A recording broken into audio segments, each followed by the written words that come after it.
नमस्कार, मी पंजाब डक आणि मी Sambhajinagar railway station आहे आणि मी जात आहे नेपाळ काठमांडू त्या तिकडं आणि माझ्यासोबत जवळपास 40 जणांचा ग्रुप आहे. आम्ही नेपाळकडे जात आहे.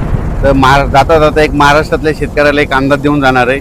महाराष्ट्रातल्या शेतकऱ्याला सांगू इच्छितो की तुम्ही काय करा, अंदमान निकोबार मान्सून दाखल झाला आहे. आता तिथून प्रवास पुढे सुरू केला आहे आणि तिथून आता 26-27 मेच्या दरम्यान तो केरळला येणार आहे. तर तोपर्यंत तुम्ही शेतीची कामे करून घ्या, कारण की यावर्षी जूनच्या मध्ये 5-6-7 जूनच्या दरम्यान महाराष्ट्रात मान्सून दाखल होणार आहे, म्हणून अंदाज लक्षात घ्यायचा आणि तोपर्यंत शेतीचे कामे करून घ्यायची.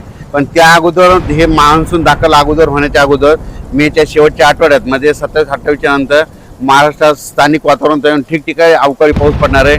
पण त्याच्यापेक्षा जास्त काय होणार आहे, पश्चिम महाराष्ट्रात म्हणजे सांगली, सातारा, पुणे, कोकणपट्टी, घाटमाता ह्या परिसरामध्ये तिकडे जरा जास्त पाऊस राहणार आहे. तिकडे म्हणजे 20 तारखेपासून तिकडे पावसाला सुरुवात होणार नाही. घाटमाता, पुणे, कोकण, सातारा, सांगली त्या पट्ट्यामध्ये. पण आता महाराष्ट्रात मात्र उर्वरित भागात मात्र मेच्या शेवटच्या आठवड्यात ठिकठिकाणी वेगवेगळ्या हलक्या स्वरूपाचा, कुठं काही ठिकाणी जोरदार पाऊस, वारे, विजासहित पाऊस पडणार आहे, म्हणून ही अंदाज लक्षात घ्यायचा. आज आहे 19 मे 2026.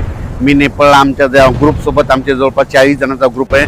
आम्ही नेपाळ काठमांडू तिकडे जात आहेत आणि जाता जाता मुद्दामून त्या ठिकाणी या ठिकाणून संभाजीनगरहून अंदाज दिला आहे. धन्यवाद.